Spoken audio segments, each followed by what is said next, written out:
रत्नागिरी सिंधुदुर्ग मतदारसंघावरून महायुतीत वाद, मला कोण रोखणार? शिंदे गटाच्या किरण सामंतांच्या स्टेटसची चर्चा, तर मंत्री रवींद्र चव्हाण यांना मैदानात उतरवण्याची भाजपची तयारी.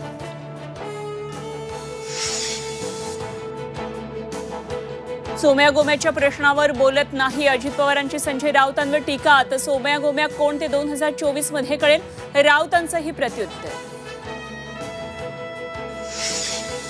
नाशिकमध्ये कोरोनाच्या जेन 1 व्हेरियंटचा शिरकाव, शहरामध्ये 3 रुग्ण आढळल्यानं खळबळ. एकावर खासगी रुग्णालयामध्ये उपचार तर दोघे होम क्वारंटाईन. नागरिकांना काळजी घेण्याचं आवाहन.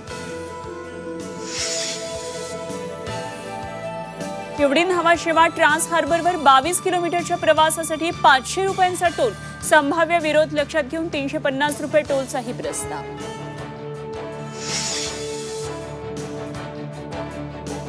नव्या वर्षामध्ये अनेक आर्थिक नियम बदलणार. 1 वर्षापासून वापरात नसलेली यूपीआय खाती बंद. सिम खरेदीसाठी डिजिटल केवायसी अनिवार्य, तर आयटी रिटर्न फायलिंग न केल्यास दंड. आणि आज संध्याकाळनंतर पेट्रोल डिझेलचा तुटवडा जाणवण्याची शक्यता. पेट्रोल पुरवठा करणारे टँकर चालक 3 दिवस संपावर. अपघाताबाबतच्या कायद्याविरोधात ठिकठिकाणी चक्काजाम.